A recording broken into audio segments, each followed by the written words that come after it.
And welcome to the League of Anarchy Fantasy Football Podcast. We are in week 4 of fantasy.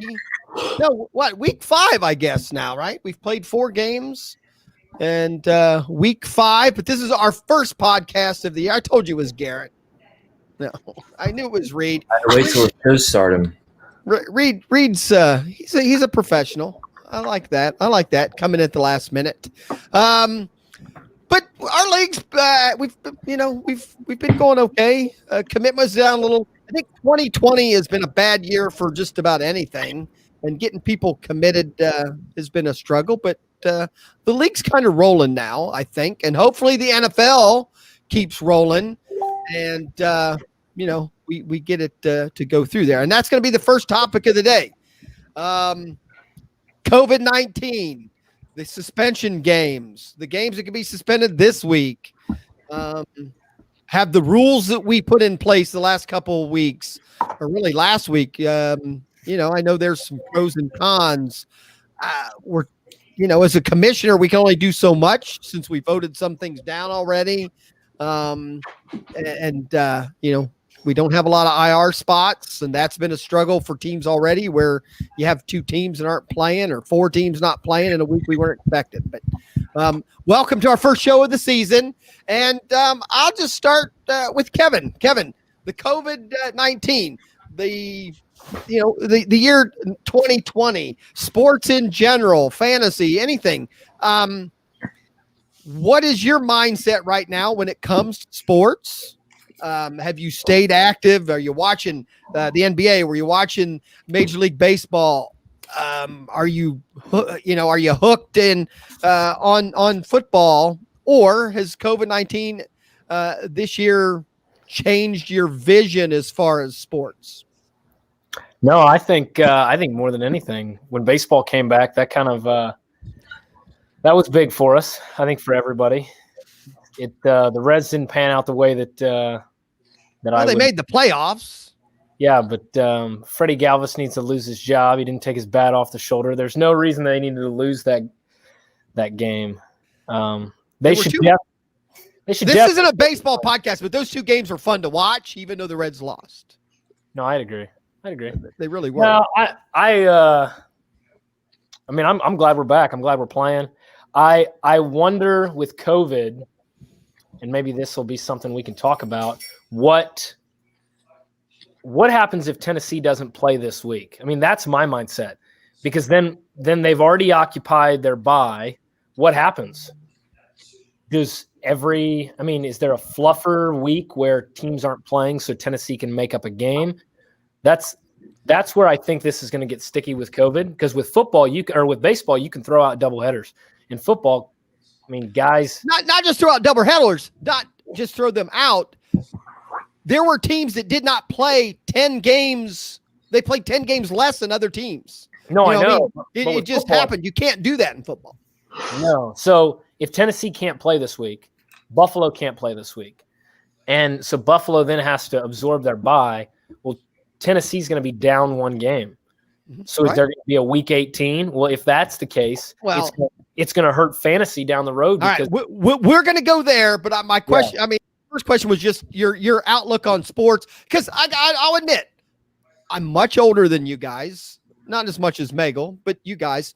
I've been a huge sports guy, meaning every night I had something on the television.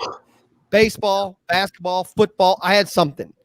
The 3 months that we had no sports at all, I just learned to do other things. And then when sports came back, I have not jumped in yet. I really haven't. Luckily, football is all on one day, and on those Sundays, I am watching football. But in the back of my head, I still have a question mark. Is it going to be a shit show? Is it going to even be a season? I would have loved the Reds to have won the World Series, but in my mind, this World Series would not have counted to me. I'd have been excited, but at the same time, it wasn't the same. They played 60 games.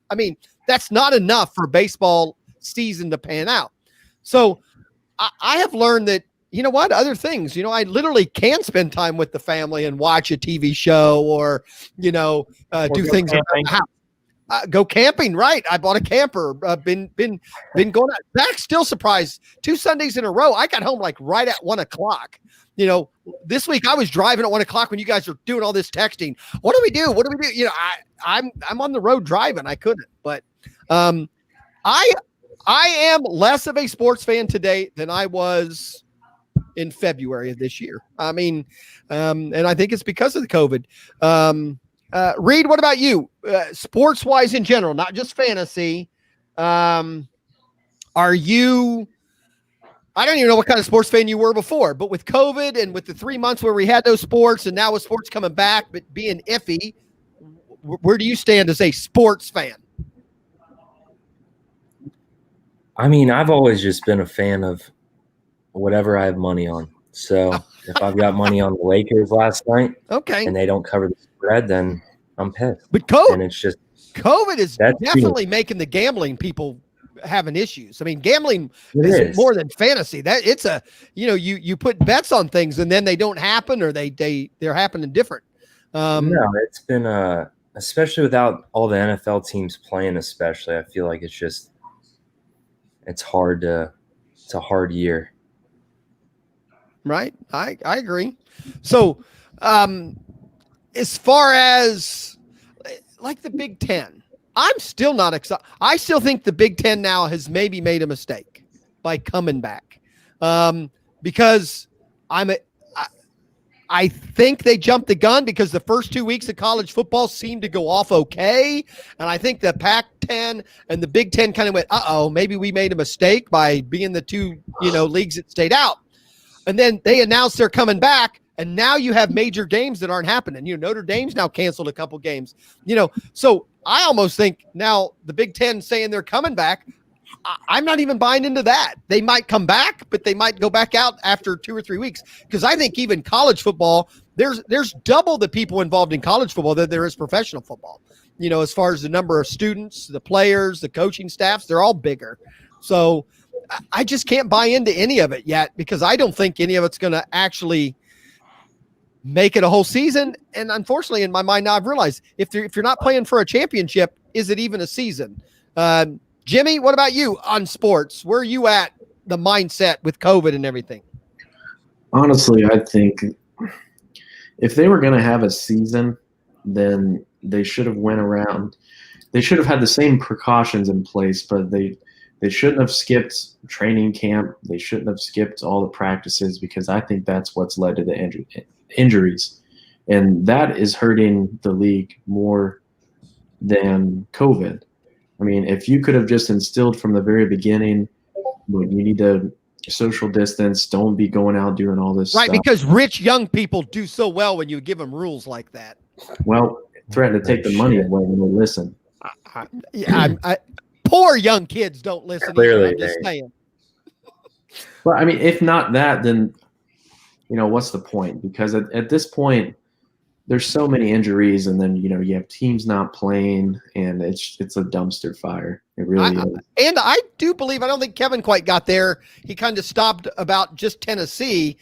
I still believe just Tennessee's the beginning. If it's only Tennessee, then we'll figure that out. Look at. I think a couple weeks down the road, we're going to have 3 and 4 teams that are missing their second game. Look at New England. I mean, first it was Cam, now Stephon Gilmore. So first their quarterback, now their number 1 defensive player, maybe the best cornerback in the league, has it. Well, and if one more person tests positive, they should shut down again. So, yeah, I mean, Mego, you're older than these guys. Where are you at with sports in general? I mean, are you paying attention to anything, or were you just kind of waiting for fantasy? I was kind of waiting for fantasy, but I started watching tennis and golf, and I'm not a baseball fan at all. So when that came back, I was just kind of like, okay, right. I bought into. I did a lot of stuff outside, so I mean, it didn't bother me that much. So right. I just went and worked, and I mean hunting season wasn't on. So yes, I was extremely bored. So when I came back, I loved watching sports. I don't care what it is. I do love watching sports, but baseball is one that I just right. Well, obviously the elk, they did social distancing, so you didn't you They did not definitely infect the social elk distance. at all. Right. Yeah. That's good. That's good because, we've enjoyed making fun of your elk trip. Whereas Zach calls it they had a record number of hunters in the last like 30 years out there. I'm sure because of COVID, because everybody wanted to get out of Dodge and go hang out. But yeah, it was. Well, I bought a camper, started camping. I mean, camping is way up too. All the campsites are booked. It's hard to get in, and you'd think it'd be, even now in the fall, there's less people. No, I mean, the sites are pretty different packed. kind of camping. I mean, when you got a mountain lion at 70 yards behind you, balling at 3 a.m. in the morning, it's a little freaky, dude. I don't know. This was living wild. This wasn't. I'm just saying. This wasn't KOA campground. No.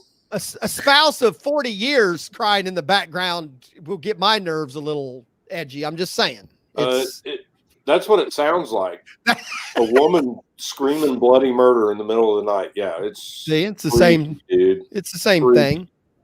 So, but I don't know. Back to Kevin's thing though with Tennessee. I do believe as soon as you have a couple more teams, you're gonna see a week 18.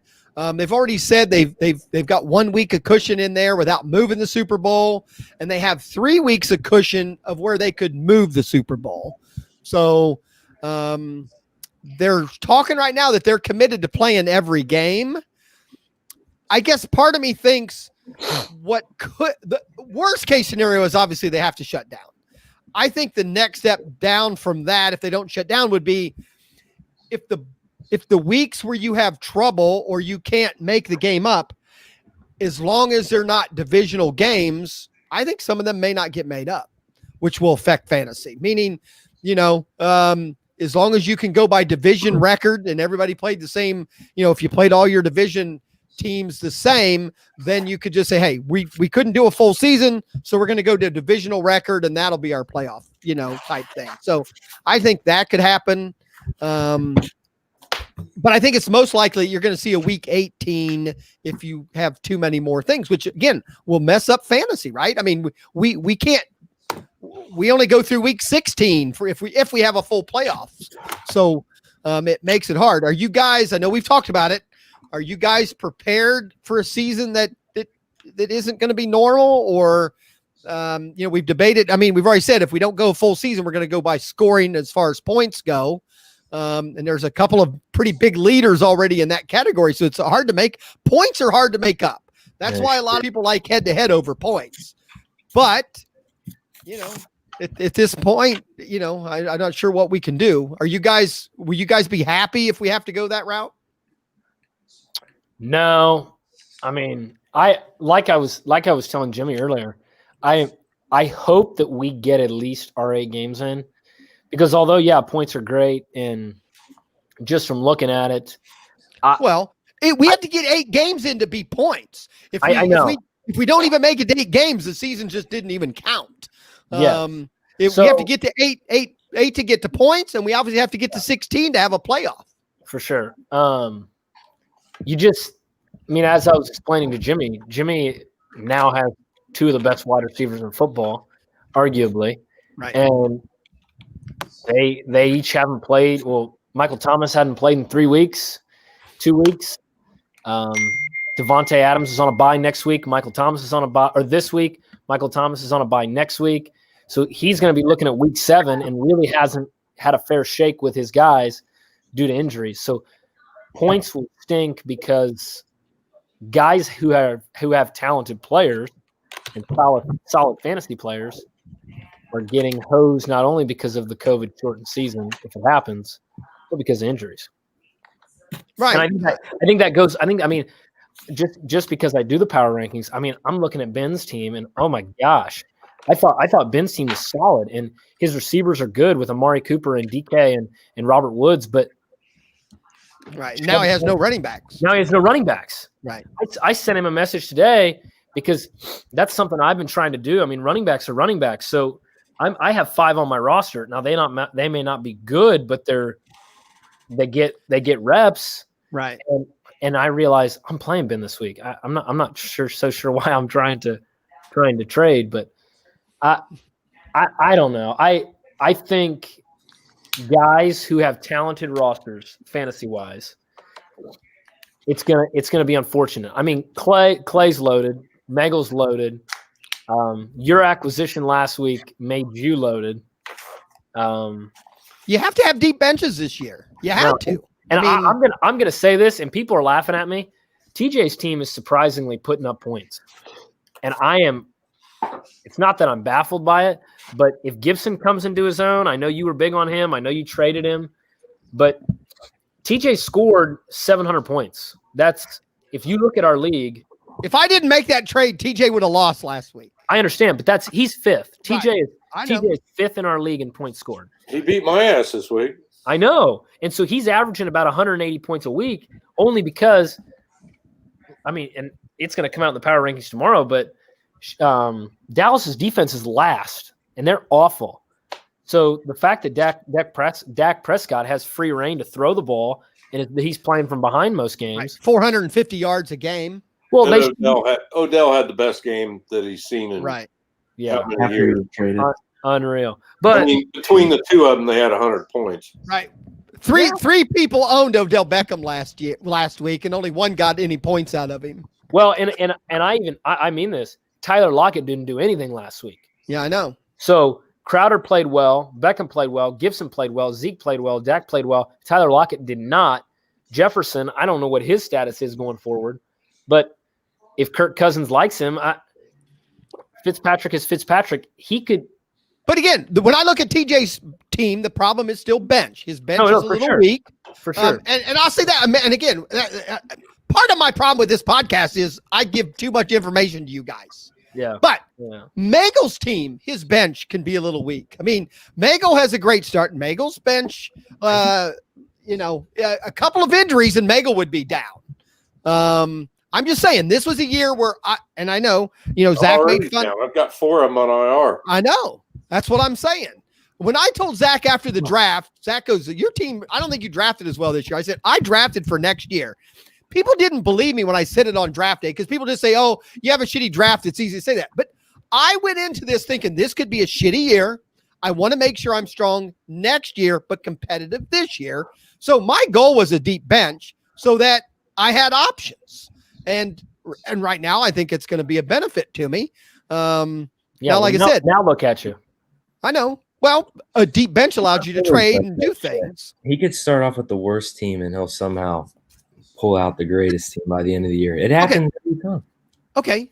But, and then, Reed, this is where I would – and this has happened with – I'm not mad. No. It's not a matter of being mad. It's a matter of the point in the draft where Reed taps out, which is about pick 12.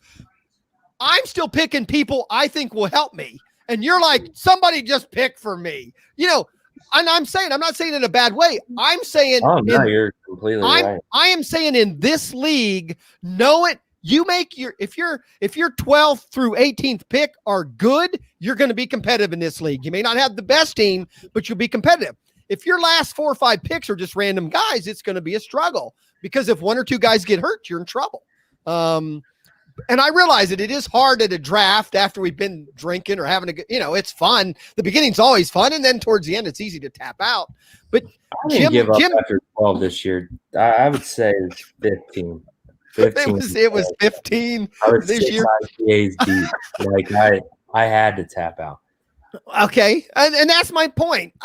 I enjoy those last few rounds. And like I said, and I've still said, Jimmy, he don't have him anymore. Kittle to me was the best keeper we had. But next year, I think Goddard could be the other tight end. And I got Goddard in the 18th round. He's my 16th keeper next year because Ertz doesn't have a contract. So those are the kind of decisions I'm making in round 18 when you guys are just like, oh, I'm just take whoever I want. Just pick some random name for me. I'm trying to make moves that will help. And again, it does just make it better. The first year I was in the league, I took Fant 18th. Right. Well, he was a 16th round keeper this year, and I think if Denver can put a decent quarterback in place and they work some things out, he could be a valuable tight end. Right. I realized before the draft I was in trouble that I had no keepers. I didn't take it too seriously because I always knew I could draft better, and some of the keepers people had to me there.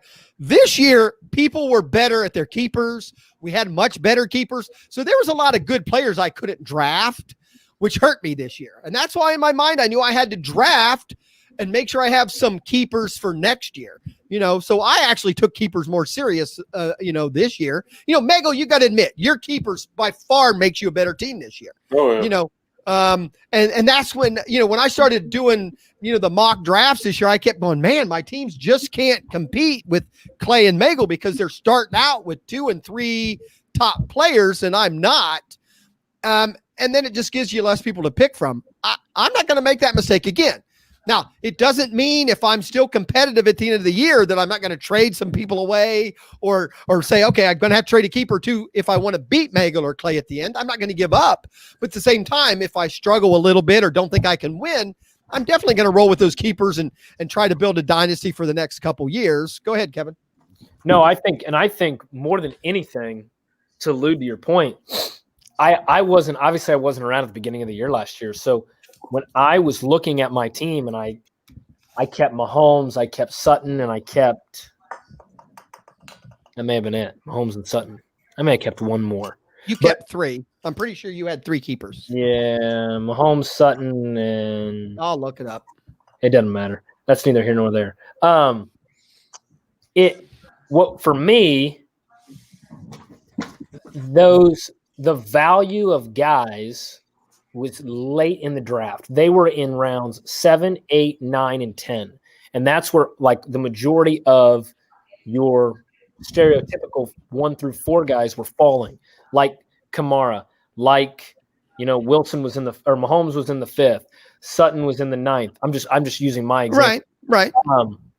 So by the time you got to round 4 or 5 in our draft, you're picking guys if you won a keeper league, right? Exactly. You're picking 10th round guys. Yeah, not to pick on Reed, but he's here.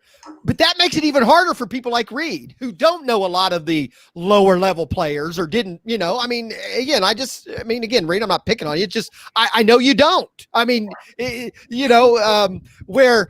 You're right. Guys that most of us wouldn't be picking till the 14th or 15th. Now you're picking in the 12th because everyone else has been taken because of the keepers. Well, and I think to that fact, when I came in, I knew the rookies, and I don't remember what round you got him in, but your knowledge just to go ahead and grab Antonio Gibson, I didn't know he was Washington's starting running back.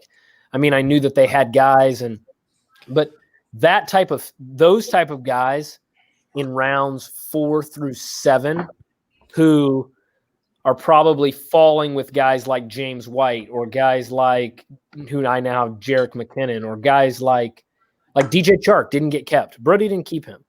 Right, which is stupid. That was one of the worst things of the draft, I thought. Yes. Yeah.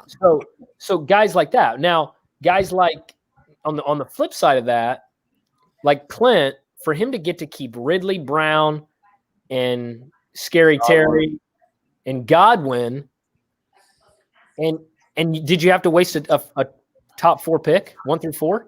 No. I got him next year too. I know. So, but my point being, next year, those guys, that window is going to shorten. So those guys are going to mesh with those top 4 rounds. Right. We're going to start dipping into those top 4 rounds. And so there's going to be better talent available next year. So it's the rookies this year. This year was tough.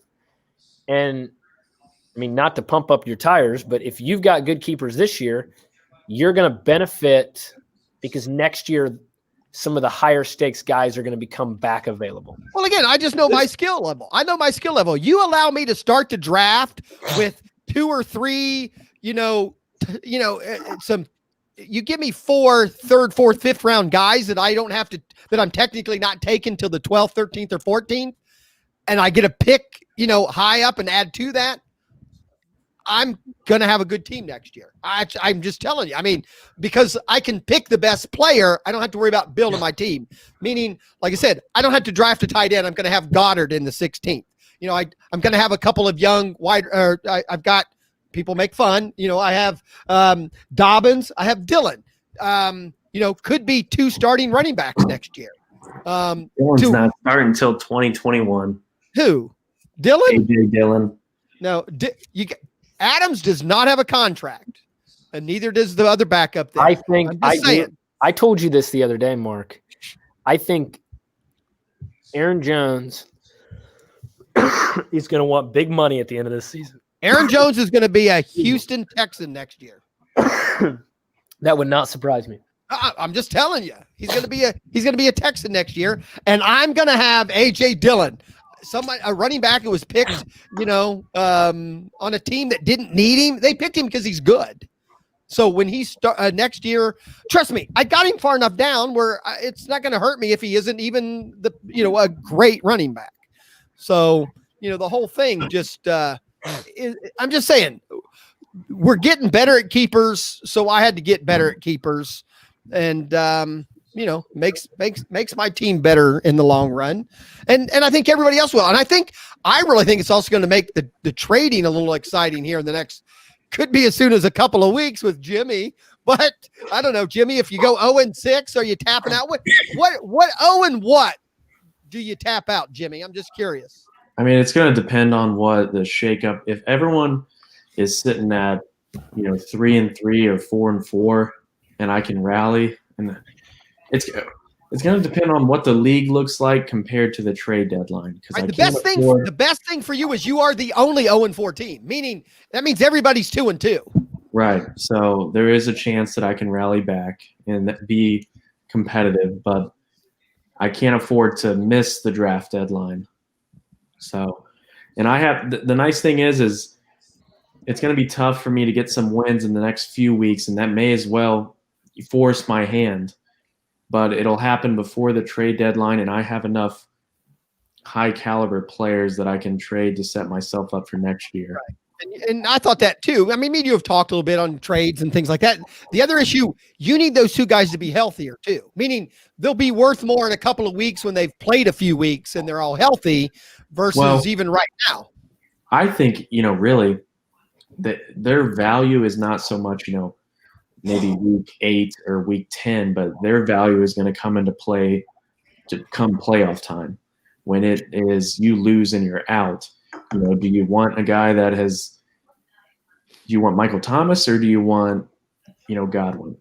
Well, no, what I don't want is a hurt Michael Thomas on a team that's not in the playoff hunt on their own and they're not playing him. That's my point. You're going to have to walk a fine line of when do those players actually right now Adams is better for you because that team's going to be in the playoffs or be competitive. The New Orleans could win 2, lose the next 2 and almost be out of it. And then Thomas, they may not bring him back. Why would you? I can't see them. I can't see it, but it's a possibility. It's a possibility. My point is, it's the same thing. Like I traded Mike Davis to Megal. I mean, I'll just tell you, I tried to shop Mike Davis just, hey, who wants him? And he's going to play 2 or 3 more weeks, and he's going to score 20-something points a week. But I knew that there was a fine window, and nobody wanted him. And I'm not saying that you needed to take it. If that window, you could have gone longer. I've already had that conversation with you. I know I could, but I shopped him. I mean, I swear. No, my point is, you could have gone another week or 2 and kept him. I know, and I mean, for me to trade it to Megal, Megal had McCaffrey, so I thought, well, he's the only one who's really going to bite on him because he's got that handcuff. And Megal, our conversation lasted 5 minutes, less than that. If that. And it was pretty easy, and it was. Oh man, and me, Kevin, we've already had a conversation on that too. That trade helps Megal a lot more. You screwed up. I've had that because the same thing there. If they lose a couple more games and he's doing so well, they have no incentive to bring McCaffrey back and work him as hard as he was working. So Megal could end up with, it doesn't matter. He could play one, both, or neither. Depending on how it goes. So it'll be fun to see what they do in the future, and that's the point. Look at that mug. Yeah, where are you at? Kyle, where are you at? I'm heading home, boys. I'm headed home. That was Jimmy last year. Always in his car driving home from the dealership. Well, welcome to the podcast. No, so I agree. I mean, I don't know if they'll get to that point, but I think if Christian McCaffrey comes back and rehearses himself, Megal got himself a top 10 RB. Well, again, I mean, me and Kyle made a trade tonight that definitely isn't going to, both the players are almost dead even right now. What's going to pay off is what happens later. We both could benefit, or both of us could suck, or because, Swift may never start. He just may not. He's got two guys in front of him. He may not do shit. But what happens if Kareem Hunt rolls his ankle next week? Kyle's got himself a steal. Exactly. And I still don't believe he's not going to be almost 50-50 with Hunt. Hunt's a small guy. They've proven that Hunt's not the most healthiest guy either. So I agree. Me and Kyle went back and forth for a long time. Kyle wasn't sure, and I'm not sure. I didn't fight too much because I'm not sure. I think it, it's one of those. And like I told Kyle, he asked and I give Kyle credit. He finally just came out and said, "What do you really think about this?" And I said, "You know what? It helps you a little more now, and I hope it helps me in the later. I'm hoping Swift is a starter 5 weeks from now when my bye weeks kick in. That's all I can hope for. I needed a running back. Okay. Or Swift, I'm sorry. So, and if that is, then I win. If not, I lose. So we'll see. So let me ask you this, this isn't about me. With Reed having Mostert coming back, how valuable is McKinnon? Because McKinnon's he's a top 15 running back. But he was in the scheme when Mostert was around the first 2 weeks. He scored every week he's played. To up this trade for him. That's why he's asking this. Well, no, I question. I want to know the value of it. I don't know his true value, but his value was higher last week than this week. That's what it amounts to. It's back to that fine line we're talking about. When is somebody tradable and when aren't they?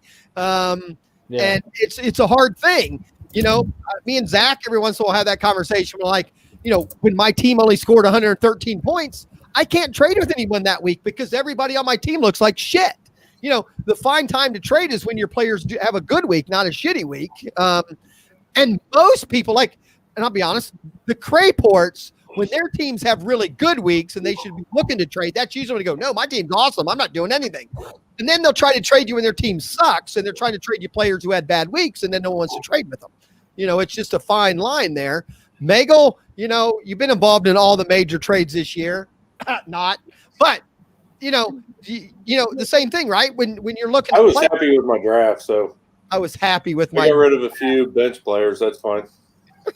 Yeah, for some starters, that's fine. 7 of mine were starters at that point. Yeah, whatever, Dally Jr. They were.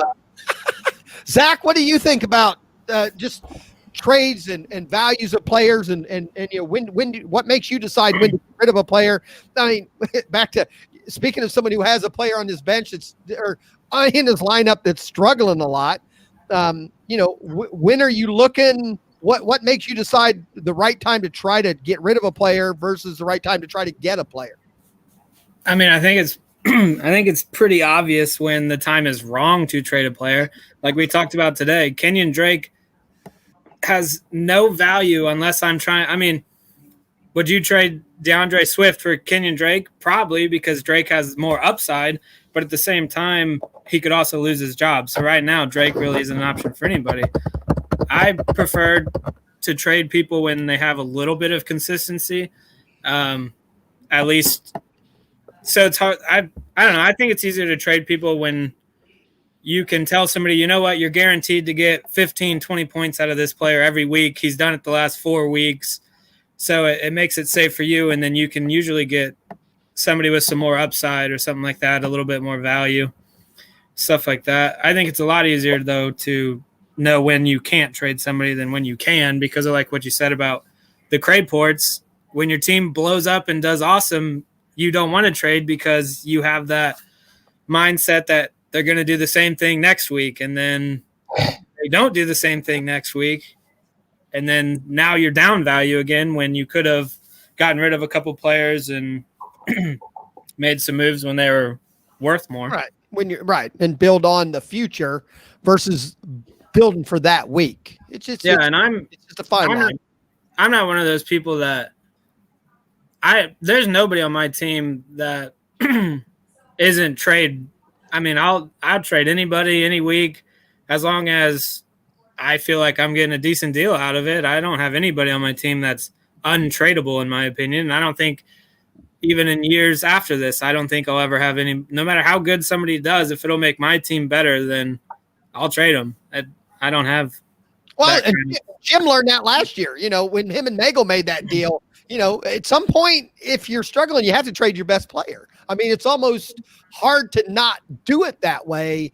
And you try to sell your best player high and buy a couple of lower players that you hope, pick it up. I've always felt that way. I'll trade my best player for two guys that are just, maybe the schedule was tough. And again, my team has had a tough schedule the first 3 weeks. All my players have had a struggle with their real schedule, the real football schedule. So I knew most of my players were going to come around eventually. And again, another reason why I couldn't really make as many trades at the beginning of the season. I normally trade a lot more at the beginning of a season than I have been, but my players have sucked. So yeah, I do also want to say that in a time of need for a running back, I was never offered Mike Davis. I was not either. I know you would have got a little bit of a better deal than a droppable player for him. I already said that. Neither one of us got an offer for Mike Davis. I sent you both a message and I said, let them know I'm shopping Mike Davis. I got a message that said Michael Davis is available. Just letting you know. That's not an offer to me. Speaking of running backs, I want to voice my disappointment with this league that we allowed Clay to spend $2 to acquire James Robinson. Well, that was before James. Nobody knew who James Robinson was. Nobody knew who the starter was. Well, they had 3 players go on IR. Week 1, and James Robinson, I think, was more productive. And I was 1 day late of reading about it because I think I got drunk or something. And when I went to get him, I see he's no longer available. And I go in the recent activity and it says Clay has purchased for $2. I'm like, that dude's a top 10 running back for the rest of the season. And now he will be a keeper for $2. He spent $30, $40 more than he needed to get the acquisition. So he blew extra money this morning. What'd you put in for Justin Jackson? Can we share? What do you mean? It's online. You can see what everybody look it up. What everybody bid? Yeah, you can see what everybody bid. Yeah. I bid 42 and he bid 70. So he could have had him for 28. How do you see that? I mean, you can tell me later. You can't look at it. You can't do it on your phone. You have to do it from a PC or a computer. But that being said, I was going to go into that next. I do want to talk about our fab bidding to get an opinion now that we've done it a few weeks because I'm still curious. I think we still have 2 guys that have spent like no money. I'm just curious if everybody likes it so far. Reed/Garrett Jr., what do you think about the fab money and how to buy players versus just randomly picking them up? I like it. I think similar to what Jimmy said, if I hadn't gotten drunk the past 2 Tuesdays, I would actually put some money down. But I forget every time. It never fails that I honestly forget. So. Oh, all right. I mean, and I'd rather you be honest and say that's why I did it. That's why. That's the biggest reason. I just forget. Right.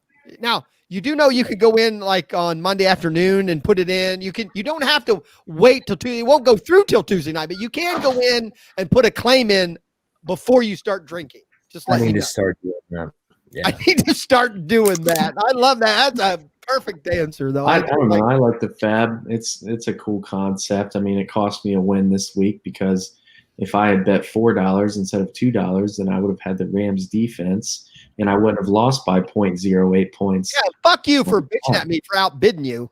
I mean, I'll be honest with you. Why did I bid a couple dollars more than I would have?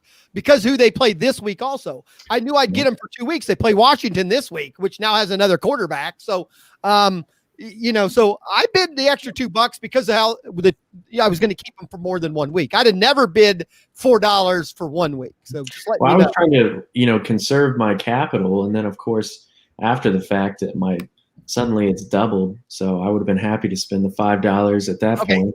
Someone else bitched about that. As a percentage, nothing changed. We just have more money. So instead of bidding I'm sure Clay last night would have bid 35 instead of 70.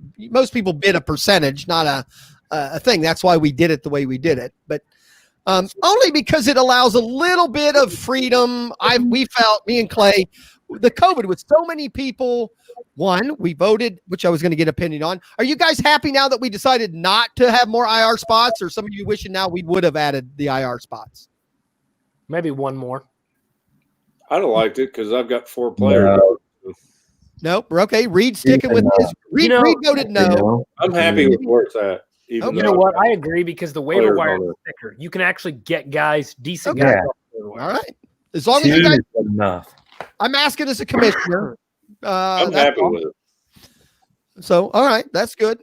And so far, there's only been 2 or 3. I think now there might be 4 roster quality players that you would have been able to use the COVID IR spot on.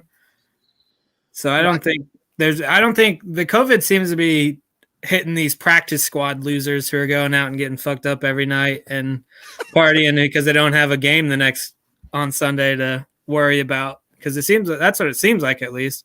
Just all the practice squad people. I thought it was funny that the guy on the team, Cam Newton, got it, and then the team they're playing, the backup quarterback who had to pretend to be Cam Newton during practice, also got it. It's like, what's the odds of that? I think Cam Newton plays that game. I think they win. Oh, they might have. I'm excited.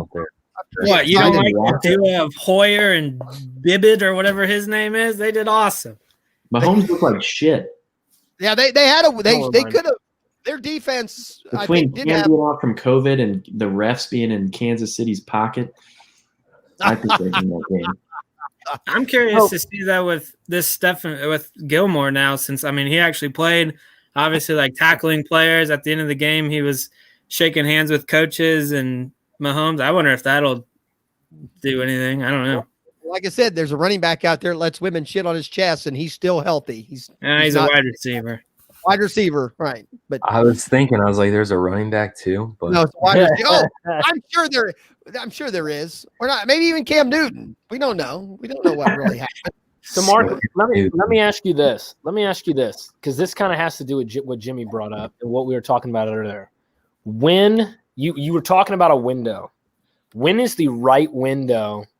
Or excuse me, when is it too early to sell a player high?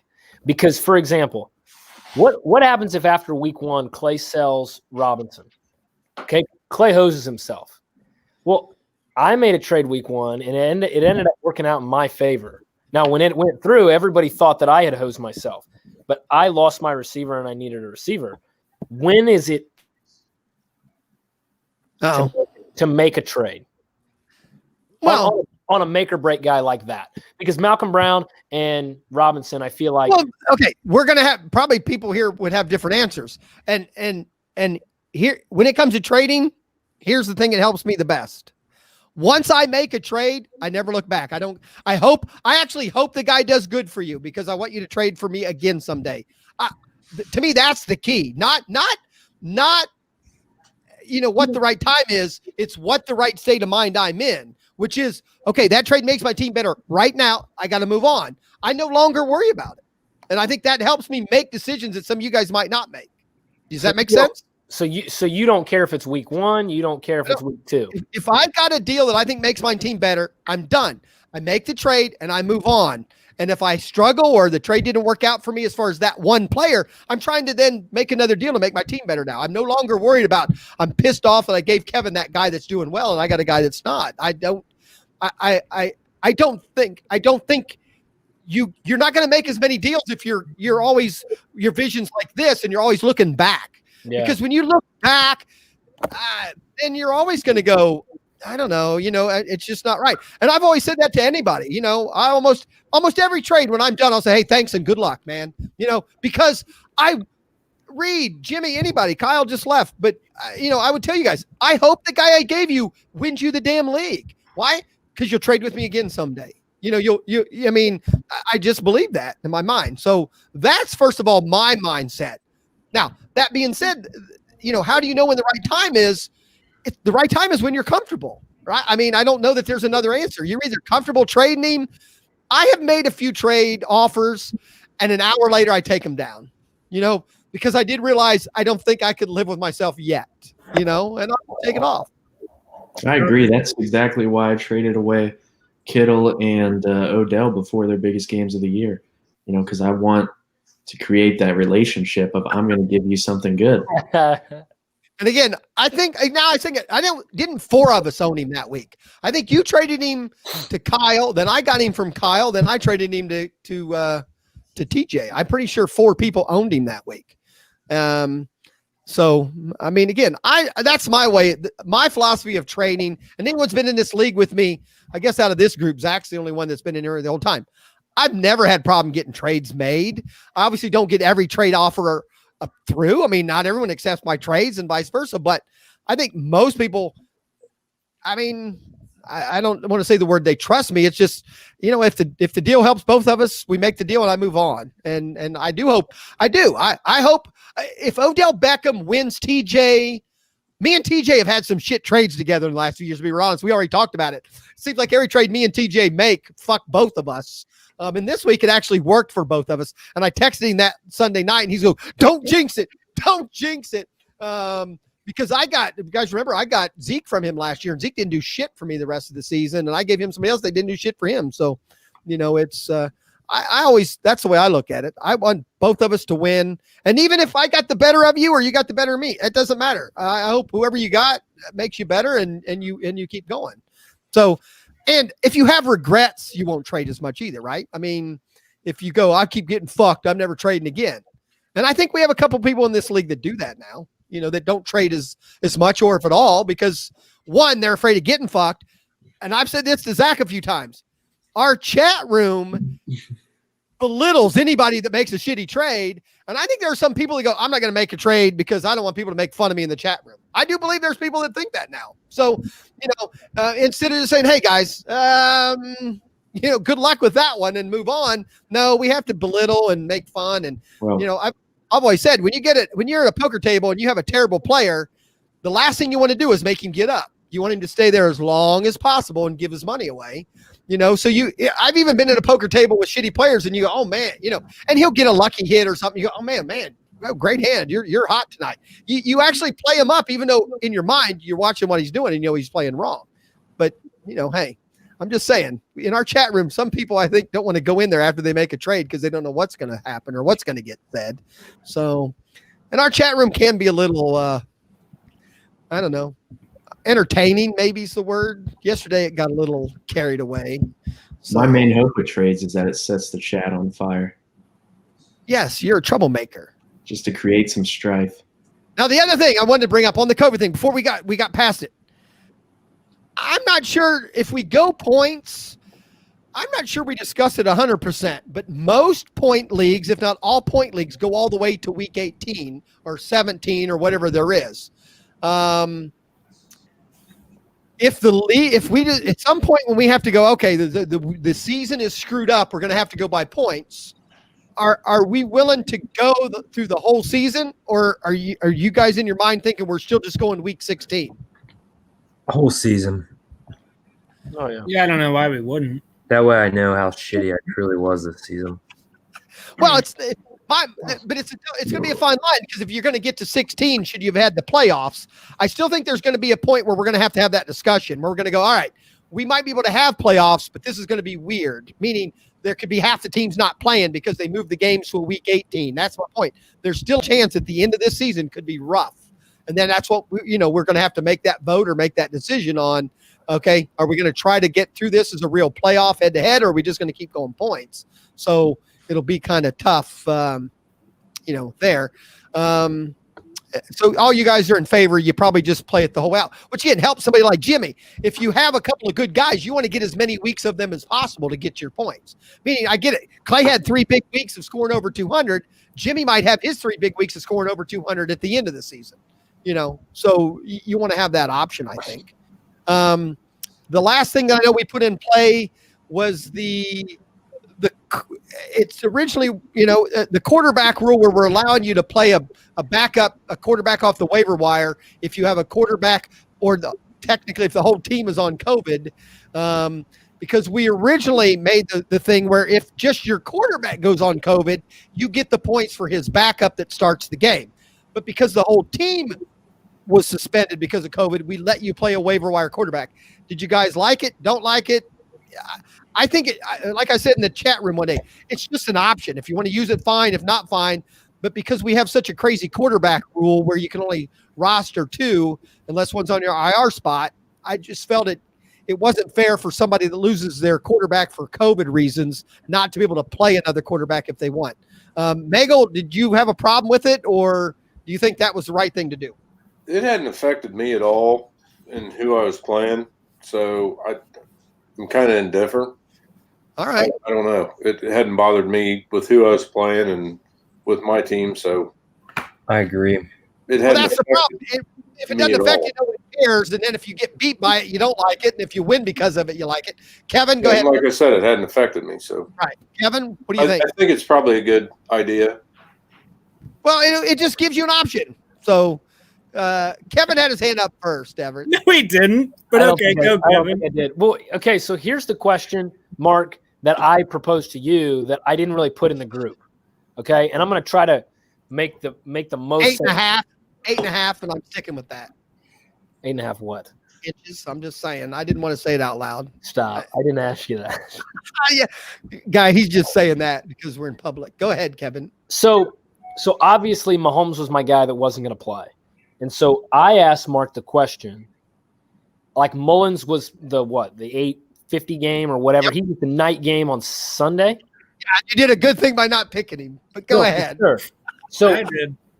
So I rolled with Mahomes, but at 11 o'clock Sunday morning, you were.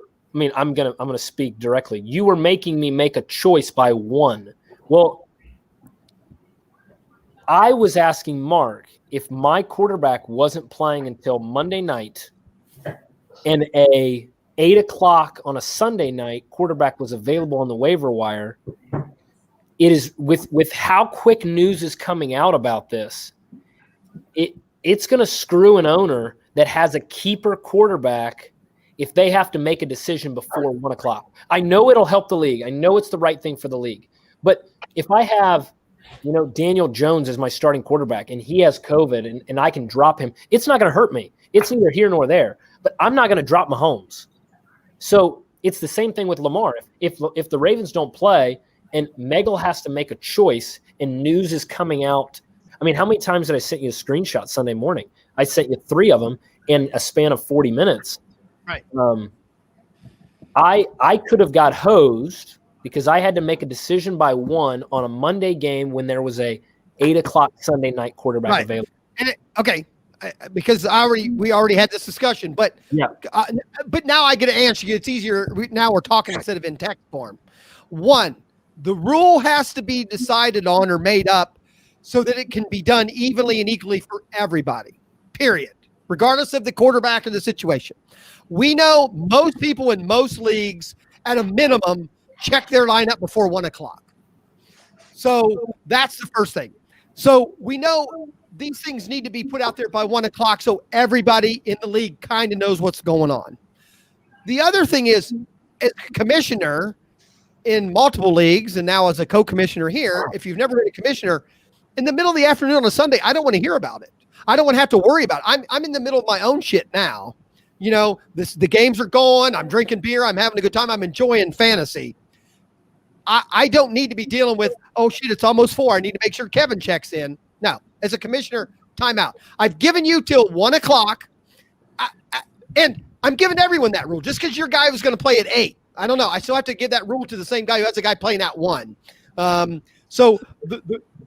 And before we made that rule, you'd have had no options. You would have just had to play a running back or a wide receiver in your OP spot. So, no, because my point, the point. I completely agree with you.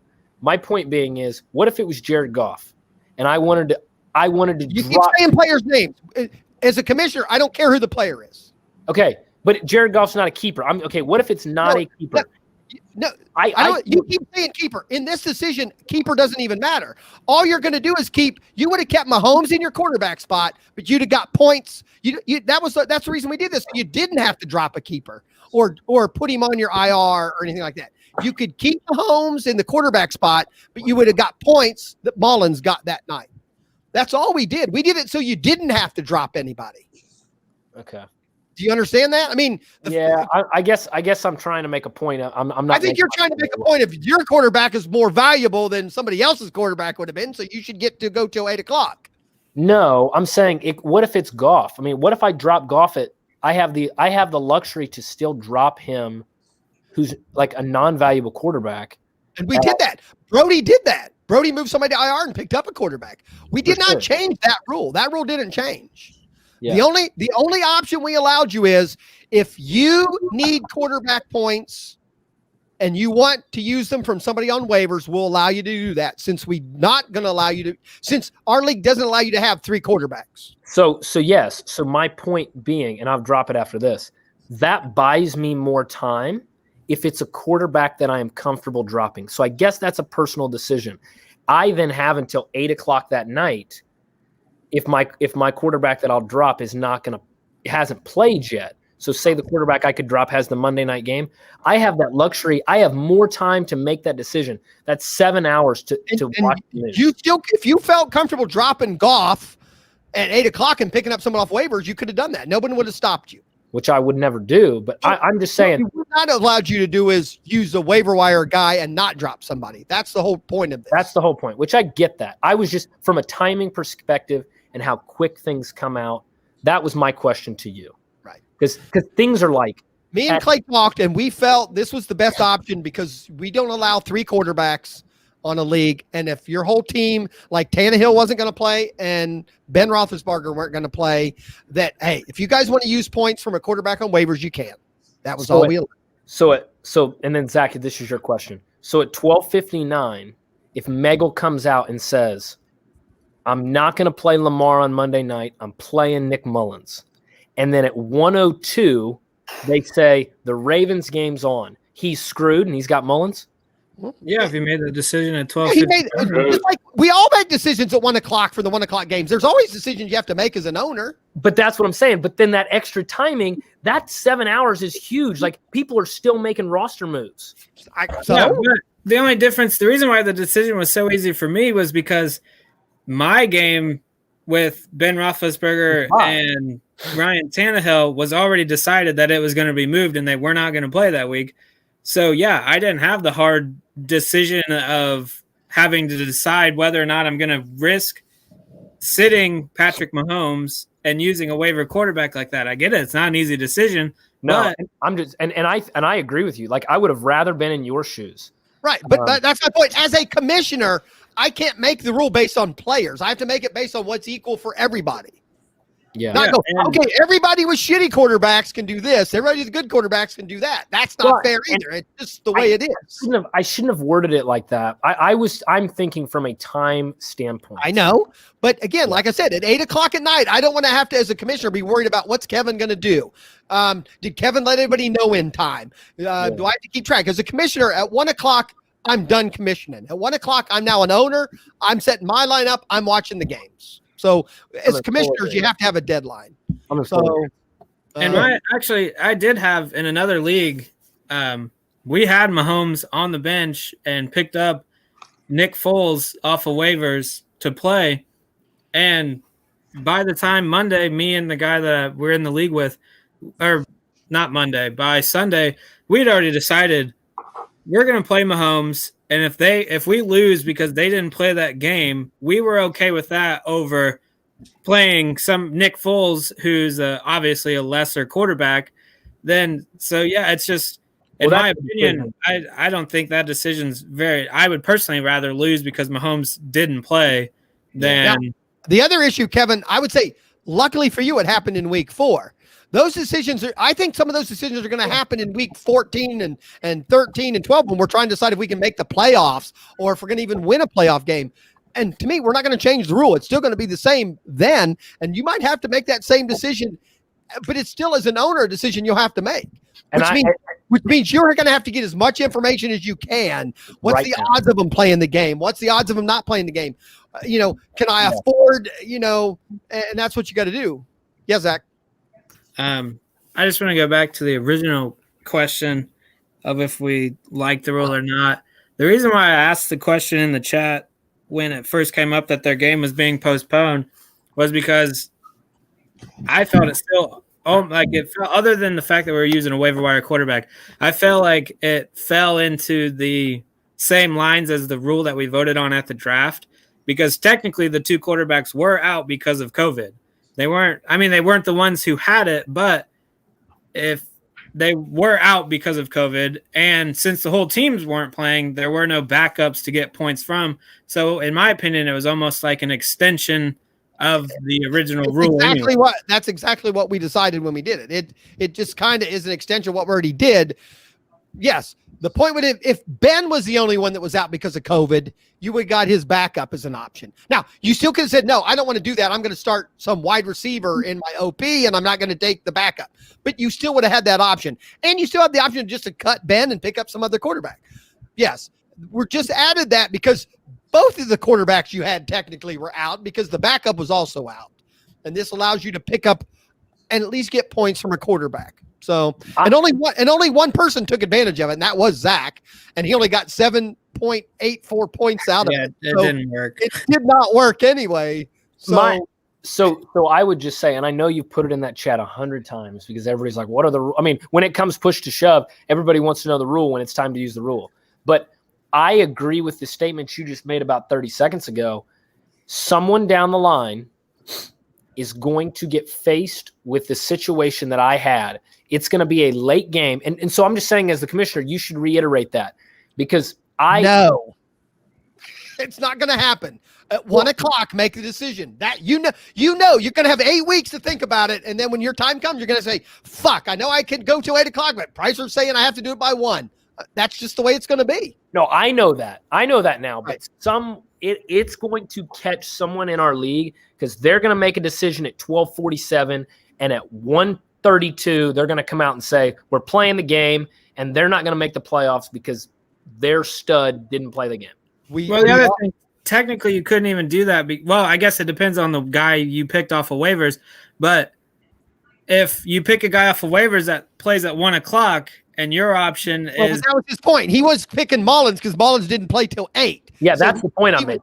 He was trying to take advantage of Mullins playing at 8 instead of taking Carr that played at 1.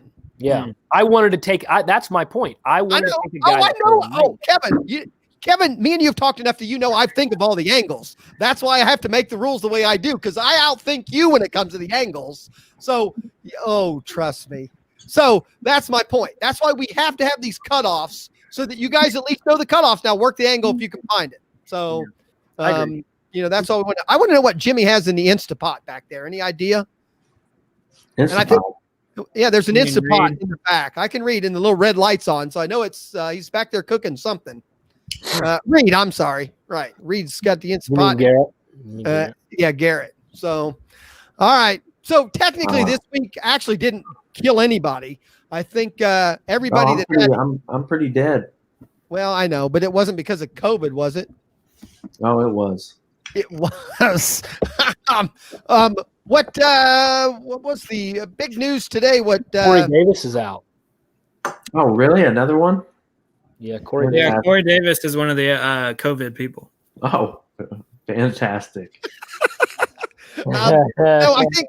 Who has Le'Veon Bell? Is that Reed? Yeah. Okay, I was going to bring that up, but he's not here. I was just wondering if he was excited because Oh, you can hear me? Are you excited that you get a running back finally back? Well, he must be. He just lost Eckler, so. Yeah, I know. Hey, yeah, it all between Clay and trying to take Le'Veon and everyone else. I feel like it's not even. I was laying down for a second. I'm fucking tired. Yeah, it's like round 14 of the draft. You were acting the same way. Clay probably got confused seeing your username is Garrett. He just thought he could steal. Yeah. No, I know. And Clay sends me fucking 30 trades every day. I think. I've learned the best thing to do is that big red decline button when I see who the trade came from. The big red decline. Now and again, only because he's in the chat room. And he tried to explain Kevin came close to offer me a Clay trade tonight. I'm just saying, Kevin. Okay. I was very disappointed. Very disappointed in that. Kidding. What? Kevin's up there. They're all trying to get one of those Kyle trades on me. It's not happening. Don't even think about it. They're all like, I'm just going to steal this one like Kyle. Stand up for yourself. Kyle. I know. I just love it when they try to do it to me. It's like, I mean, come on. Pay attention, boys. I know what I'm doing. Come on, Kevin. That one was like questionable. I'm just saying. I don't know football that much, but I'm not that fucking stupid. You know? Yeah, but there's a fine line. Reed, it might not be how stupid you are. It might be how drunk you are. Is that vodka you're pouring? Yes. I look like a vodka bottle to me. And what's in the pressure cooker? Looks like the Instapot's on. No, that was from last night. I just haven't unplugged it. Still on? Fire hazard. I just haven't unplugged it. Bombs. Nagel, haven't heard from you in a while. What do you think of the season so far? Are you fine? Did you think it'd go this way? I mean, I think I'm enjoying it, man. They're playing football and it's fun to watch. And well, I meant to go earlier with the standings. We do what? Hold on, let me bring them up. Helsinger is in first place. We have what? 3-1, 3-1, 3-1, 3-1. That is Magel. That is Helsinger. That is Kyle. And that is Ben. Ben, like I said, we already talked. Ben's in trouble. At 3-1, he's in trouble. He's going to have to probably make a move or two because, and I thought this, is there, again, I hate to educate everybody. We have some people that struggle with using the IR spots. I'm not even sure. Some people don't use them at all. And then, I don't know, I'm just wondering, is there a reason to have Barkley on your IR spot right now? Anybody know? Zero reason. He's not a keeper, and not a keeper. Is he out? I literally picked someone up off the waivers that's done for the season just because he has keeper value, and put him on my IR. Well, and I if you told me that, I'd agree. But I know Barkley has. Trust me, I look at that kind of stuff. I know if they're keeper value or not. Barkley's no keeper value. I just wondered. Ben's not here to defend himself. I'm just curious why Ben still got him on the IR spot when he has other people he can put in the IR spot. Because we got spots. What's it matter? We might as well add 2 more and we can keep them. Well, but you can't keep them. They're useless. It's like maybe he had like a clever name he was going to use with him. It's like keeping the Instapot on all night. Change his fucking team name if he drops them. Yeah, you can. You got to. I thought maybe he had like a clever Barkley team name, and so he had to have him on his team so he didn't look stupid. I am. Next year, we're going to vote on the team name thing. It pisses me off. I hate our team. Fuck you, you old man. Shut up. There's my name's right under my team name. I like my name because no one has to wonder who the fuck it is. Right? I know. They're not like, who the hell's and McGee? Don't have a 90-year-old brain and just remember whose name's what. I never know anybody. I have to stop. Magel didn't change his. Dally. You have to know mine. It's literally Cincinnati Reed. I know yours. And it's been that for 3 years. Mine's been the Funky Bunch since the day I started in the league. So I have no idea who the Funky Bunch is. Every time I pull up a player, it says he plays for their Funky Bunch. I'm like, who the hell's that? And then they've got trades going on. It's fucking boobs to who, and then I got to look back at exactly Mark's team. But I know it's Tharp now because he makes a fucking trade every day. I might send him one tonight just for the hell of it. I know he's been drinking. Might as well. I have something I have to say. So no, before we go, at the top, we have 4 teams at 3-1. Are any of those a surprise that they're 3-1? I realize that Ben's probably not going to stay there. Yeah, Kyle. So Kyle's the one that we're most surprised. No shit. I know. He's got some lucky weeks. And then we only have 3 that are okay. We have 2 that are 1-3 and then 1 that's 0-4. Is there any surprise of the 3 people at the bottom that we thought wouldn't be there? Hell no. My team is trash and it deserves to be right where it is. Okay. I think of the 3, Reed started off better than the other 2 people. I'm not saying that Jimmy did. My team has always been bust or hit. It's never an in-between. It's either They go crazier than do nothing. I'm just going to say, going back to my original thing, that's what happens when all you do is draft the first 9 players and then you walk away. Those eight or 9 can either win you a Super Bowl or they're going to put you in last place. And I have decent people. Like, it's not even like I have this shitty ass team, but who the hell do you play when everyone's fucking, you got Slayton, Tate, all these dumbasses who play for one of the worst teams in the NFL. And now it's what I'm never drafting another player that plays for a shitty team. I don't care if it's good rule. Hey, that's a start, Reed. That is the start. Right. You're better off having the second wide receiver on a good team than the first wide receiver on a shitty team usually. No shit. I'd draft. Fuck that. Mango got some of the best keepers this year because of that last year. Godwin, McLaurin. Mango had, I think, Ridley. Mango has three number 2 wide receivers who are now the number 3 ranked wide receiver, the number 9 ranked wide receiver, and McLaurin. Godwin's going to be out again, right?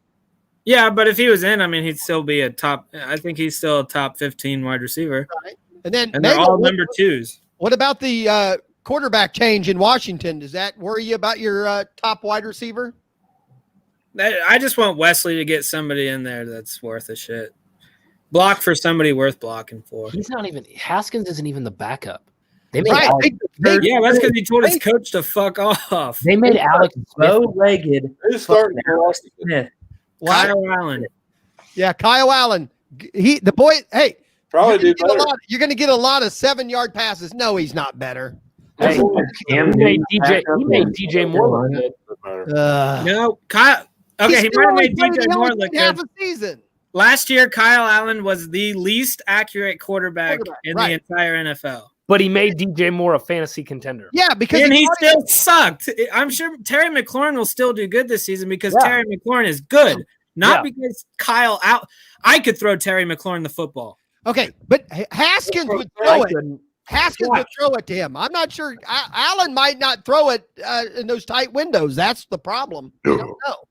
So, all right. So our league's pretty tight. I think standing wise. Oh yeah, it's real tight. And then everybody else is in. Everyone else is in the middle. Yeah. Is there any surprise whatsoever then in our standings? No. Kyle. Right. Kyle. Yes. I still have no idea how Kyle has come out fucking 3-1. And I think TJ is lower.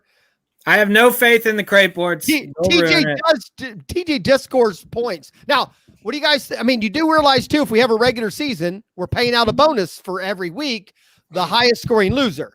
Helsinger has 1 win, so he's got $10. Well, he has a loss. And then Clay has done it the last 2 weeks. Clay has lost by scoring almost 200 points. Barely. Yeah. His team is so stacked. Every time I look at it, it's shocking. He's 2-2. What are you looking at there? So you can see your old players. I didn't trade him shit. I gave him all to Clint.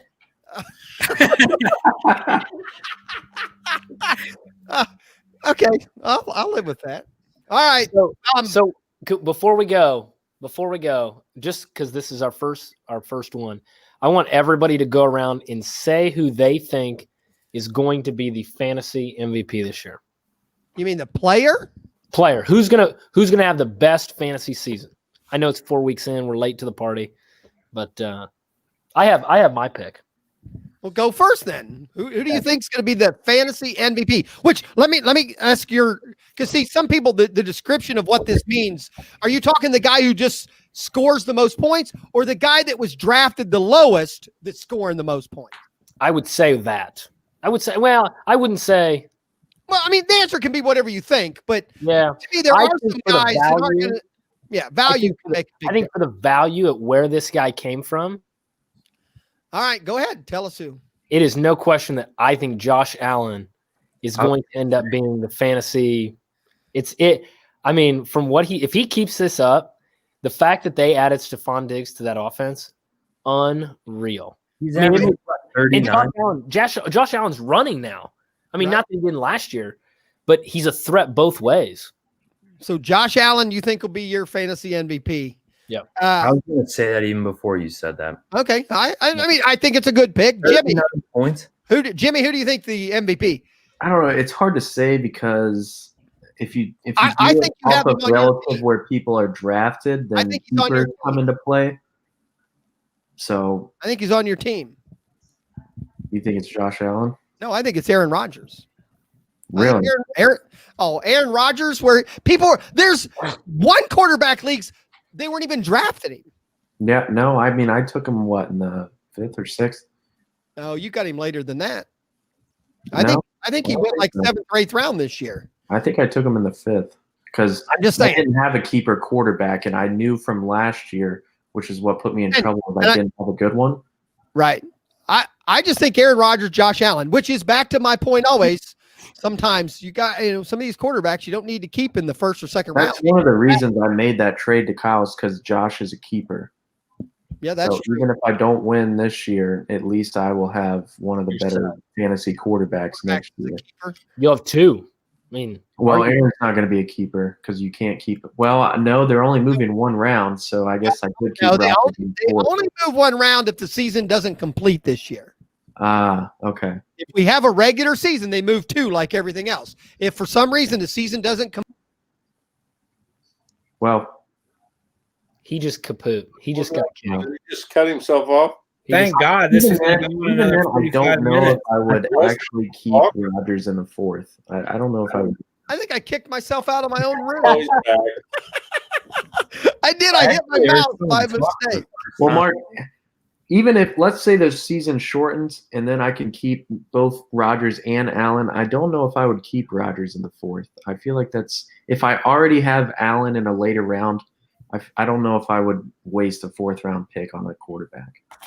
Well, because there's that window where you probably, you take the chance that he doesn't get picked, you could probably grab him in the 6th. And that's another issue I have is I have too many damn keepers. No, if Aaron Rodgers, I know how this league works, and if Aaron Rodgers is the MVP and one of the top 2 or 3 scoring quarterbacks in the league this year, he'll be picked early next year. That's just the way the Crayports will take him in round 2, which is, I meant to say this earlier when you were making fun of the Crayports and how they screwed up. Not only did TJ not keep DJ Shark, Brody. He ended up trading Dak at the last minute to his brother for like a 9th round pick or something. So Brody could have Dak Prescott and DJ Shark on his roster right now. It's a matter of not have given up. And I tried to get Dak from Brody the night before, and Brody, we were talking, and Brody goes, "Oh, I'm only keeping 2 players." And I'm like, I looked at his roster, I went, he had at least 4 keepers. So when he said he only had 2 keepers, I said, well, now I have to ask, who are you keeping? Because I don't have any. Maybe I'd be interested in making a deal. And then he came right out. He said, well, I don't know that I'm going to keep Shark or Dak yet, but for sure not Dak. So I tried to work a trade with Brody all night Saturday, and then I wake up the next morning and he traded him to his brother for worse than I offered him. And he was just not going to keep him. I mean, if I hadn't told him, he wouldn't have even traded him because he didn't even think he had any value at all. So Dak keeps throwing 450 yards seasons. Unfortunately, this year, the quarterbacks, you have Wilson, Rodgers, Allen, and Dak. All 4 were drafted middle round or later. All 4 are just scoring crazy. I'll ask Megal, an MVP for fantasy, but let's get away from quarterbacks. Any players that stick out right now that you go, man, he's just awesome right now? Personally, you got to go with Kamara. That was my pick. Clay's sitting there. What is he? A 6 next year? He's a 6th round keeper. That's probably, and he's probably going to be one of the top scoring guys in the league. So.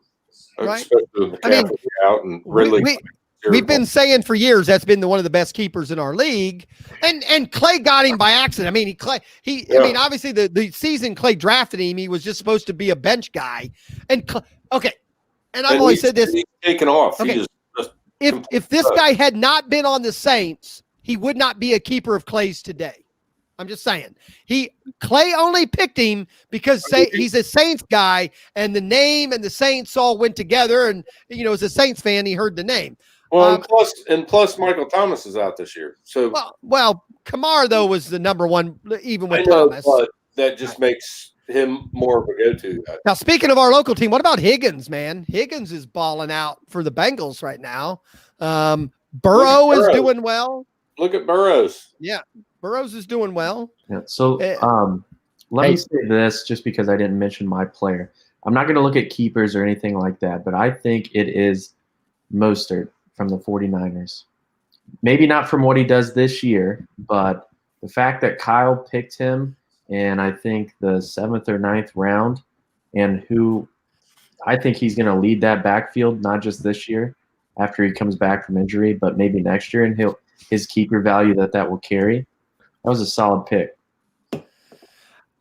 I would agree if McKinnon wasn't there now. I think McKinnon, they're going to split now. That's the problem. I think both their values go down a little bit because McKinnon has proven he was worth what they pay him, $14 million or something before he got hurt again. And actually, McKinnon was like an 18th round keeper for about 4 years in a row in our league. I think this is the first year McKinnon wasn't a keeper. TJ kept him the last 2 years. No, he drafted him the first year after and then he kept him the next two. He kept him both years after that as a keeper.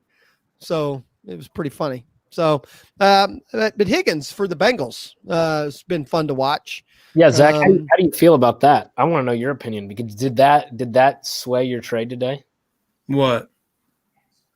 Higgins. What, the AJ Green trade? Yeah. No, that trade was just shit players for shit players. No, I think. I mean, not that. No, I think that was a. I mean, with what CeeDee Lamb is doing and what Amari Cooper is doing, I think those guys are Michael Gallup and AJ Green are in similar roles. The only way Michael Gallup is going to get value right now is if one of those 4 guys ahead of him gets hurt.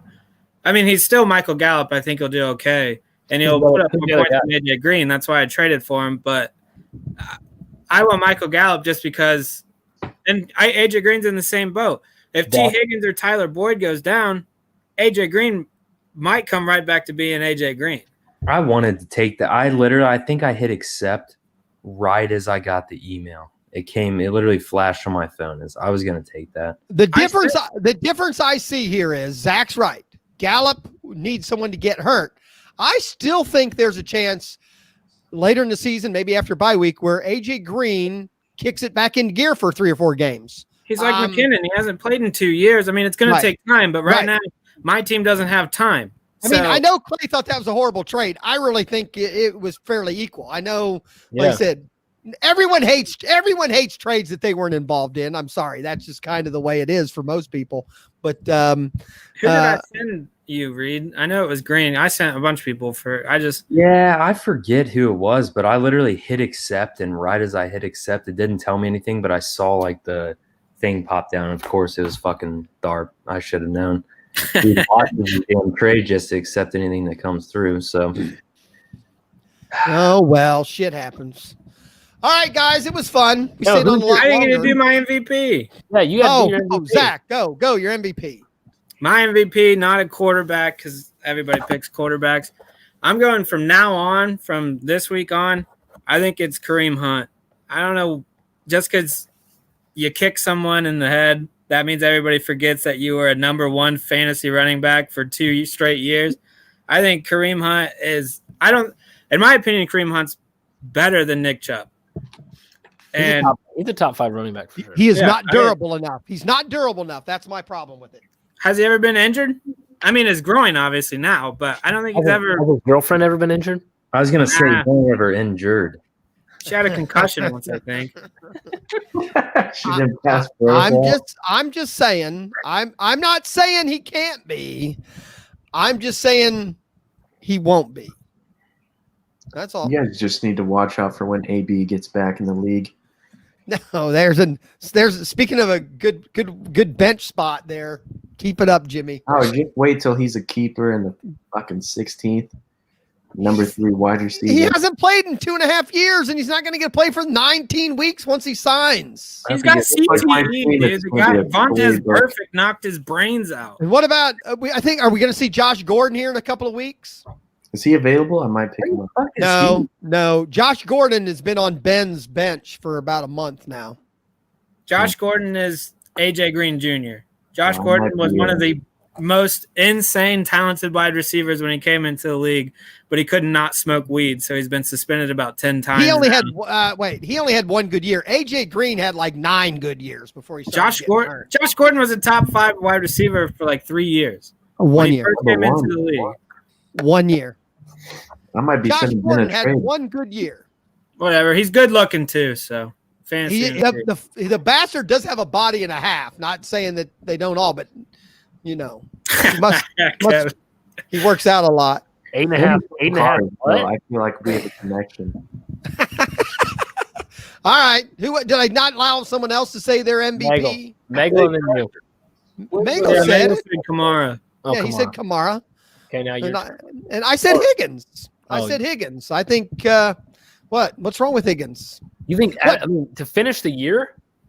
Oh no! I thought I'm going on. I always take MVP fantasy as the best value. No. Okay. No.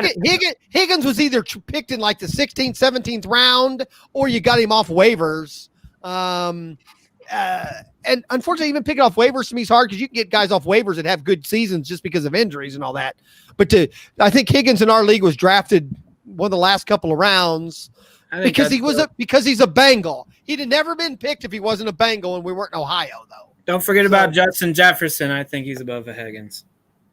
Well, he might be. Minnesota wide receiver, right? Yep, the rookie. Yeah, he's going to be a solid. He had one good week.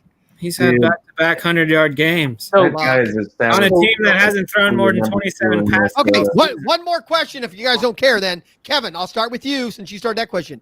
Who's the number one fantasy disgrace so far in the season? Which would be the highest pick, and without injury, can't be an injury involved. They've been playing all 4 weeks. What's the one guy, the highest up, or who usually would go, should be doing a lot better and is just horrible? Kevin, you have him.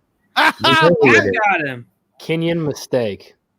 I am so glad when I sat where I was at number 7 and I had the choice to draft Kenyon Drake, and I drafted Clyde Edwards-Helaire because I almost drafted Kenyon Drake, and it was between those 2 guys, and I'm really glad that I didn't.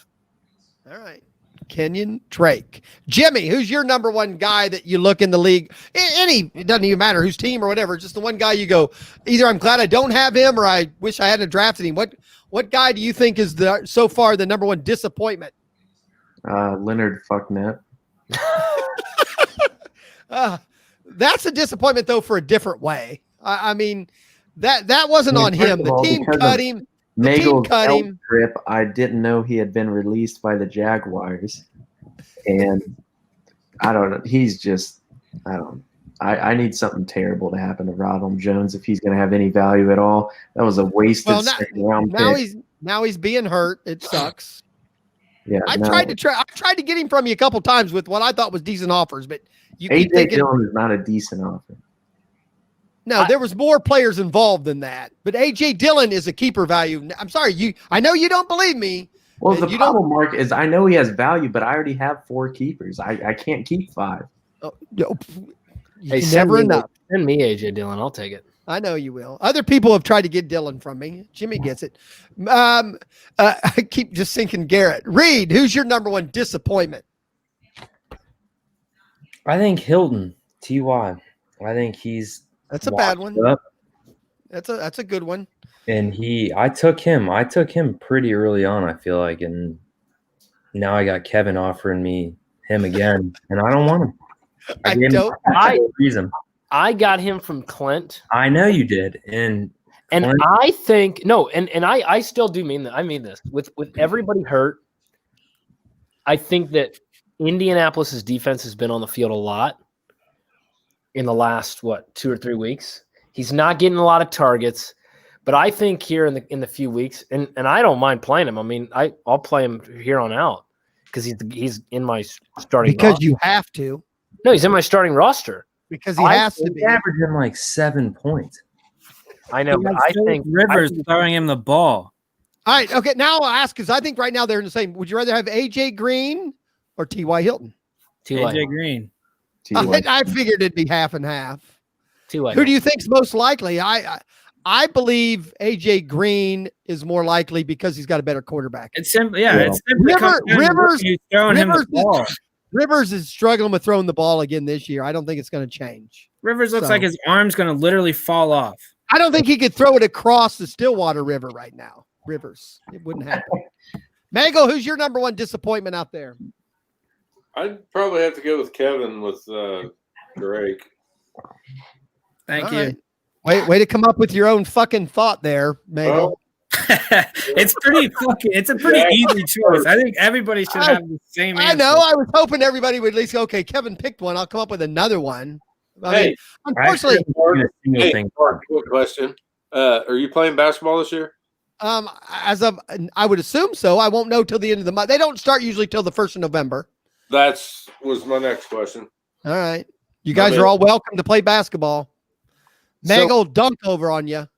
So if we would have had this podcast a week ago, would we be talking about Joe Mixon, he being a bust? I have him. I would have said no. He's had a tough schedule. I mean, the Bengals don't have a good line, so they're not going to do well. And they have another bad matchup this week. But I don't have any problem with Mixon on my team. A second-round pick, I don't think he's going to bust. And don't get a big head, because I know your head can fit in that box. But I think Deshaun Watson has struggled the first 3 weeks, but he's played 3 of the toughest defenses in the league. And the coaching change is going to help him tremendously. I think Deshaun got rid of that bum. My Houston Texans are going to take off now that they have motivation. You have 3. Is that going to help you? No, I'm actually been trying to trade all 3 of them today. Yeah, I was going to say. I mean, okay, here's the problem, and no one will take my trades on them because I can't give them away. I have to get equal value. I am only doing it because I'm scared of COVID. Right now, you can't afford to have 3 starters on one team. I already told this to Zach. You cannot afford to have 3 players on one team and that team get hit by COVID. Zach, I told you that when I was staring at Travis Kelce in the second round, and you go, why didn't you take Travis Kelce? Because I had Mahomes and Clyde Edwards, and I didn't want to get hit with COVID. I agree with you. I just still taking it. I'm just saying. Right now, it's a struggle for me. If you come out of that draft with 3 Kansas City players, anybody listening? The amount of trade options you have with that is endless. You can. But here's my point with Kevin. Okay, last year and it fucked him with. He had 3 Browns players. Yeah, and it fucked him. And Zach, here's my problem with it. So week 14. I'm not saying play him. I'm saying that I'm talking about simply Kevin at the draft, not taking Travis Kelce. You have the 3 main. I'm not. If I start with 2 Chiefs, I'm not getting Kelce. He's a tight. If Kelce was a quality player at another spot, maybe he's a tight end. I'll get another tight end somewhere. I wouldn't have done it either. I don't know. I'm with Zach. I might have drafted him and then immediately started trade talks. Yeah, and Travis Kelce isn't just another tight end either. But my point is, but if Kevin does that and week 14, the first week of the playoffs, Kansas City all of a sudden they're a COVID team and they're not playing, you now have 3 starters sitting, which is my problem. You're not listening to what I'm saying. I'm saying Kevin should have drafted him because he can turn Travis Kelce. He's not making it on Kevin's team to week 14. Just simply to have those 3 players on the Kansas City Chiefs, you can turn those 3 players into whoever you want. Tight ends in our league are hard to trade. All right, I just skip it because you don't see what I'm saying. He's a wide receiver, basically. I know. Kevin doesn't play Travis Kelce at all in that situation because he trades. He doesn't have those 3 people even going into week 1. So let me ask you. So let me ask you this.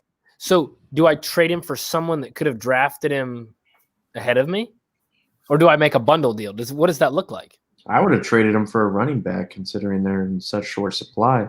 But then I should have just drafted him. Yeah, he could have drafted a running back at that spot. That's my point. No, because and again, in the draft, the running back of that caliber wouldn't have been available.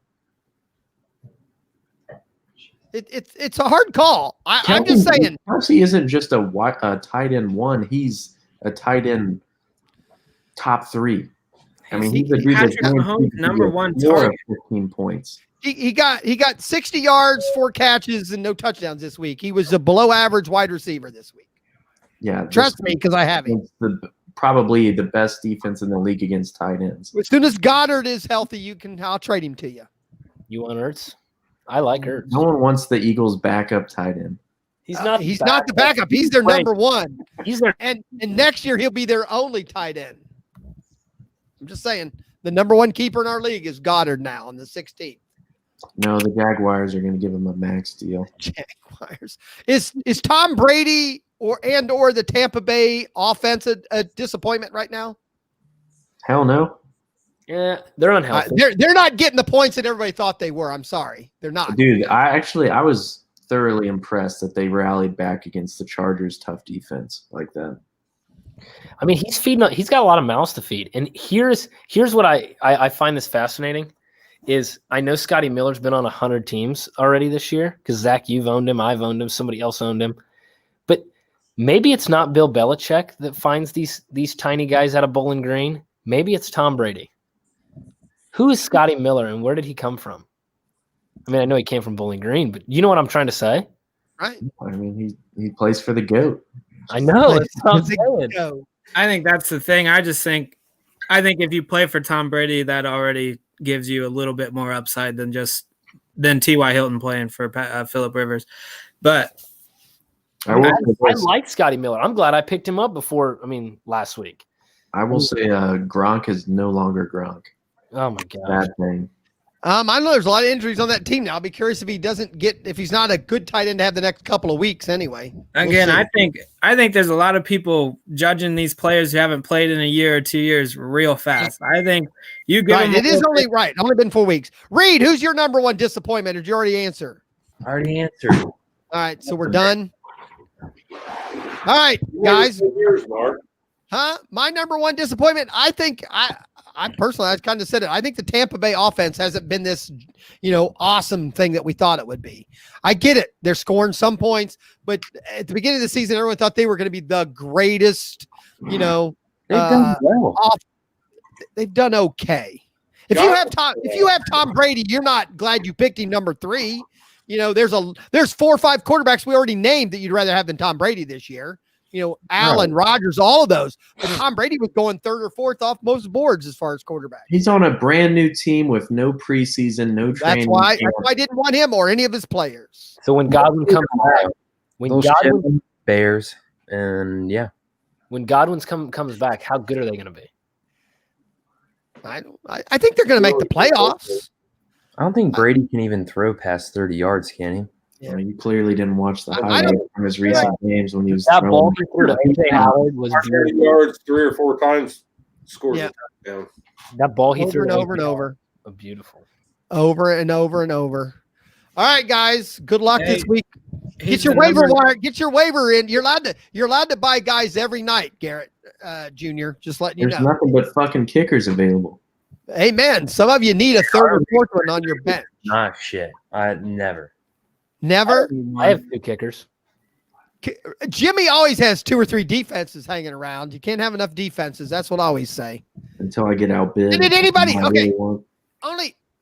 Did anyone else pay attention that Brody could have won? Brody could have won his week like Sunday afternoon by picking up the 3rd defense for the weekend, and instead he waited until 7:00 to pick up the defense, drop the Chiefs and pick up another defense. So he didn't. So he beat Clay by like 3 points by not having a defense. And then he still dropped the Green Bay defense this morning, which he could have dropped Sunday night and guaranteed himself a win. Oh my God. The guy who every time he's in the chat room talks about how he's the smartest fantasy player we have. I don't get it. I have to give him the Dalvin Choice pick though, because look at the backs who were drafted around him.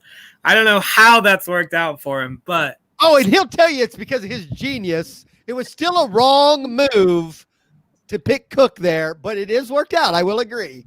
Because in the first round, now we say that just real quick, in the first round, how many first rounders are out right now? Barkley, McCaffrey,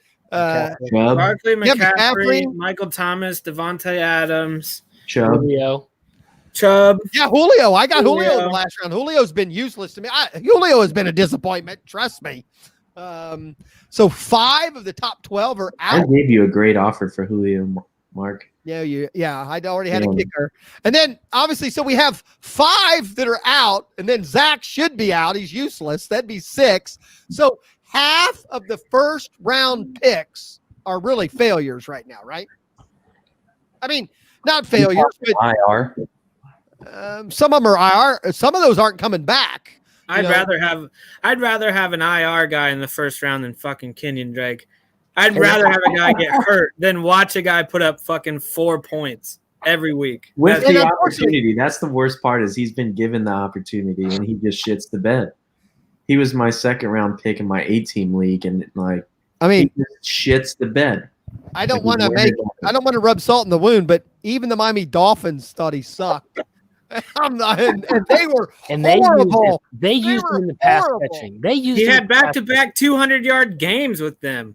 They cut him. They wouldn't sign him. They let him go. He's fat now. He's fucking fat as shit. Little fat tubby boy running out there. Can't fucking fit through a hole in the line.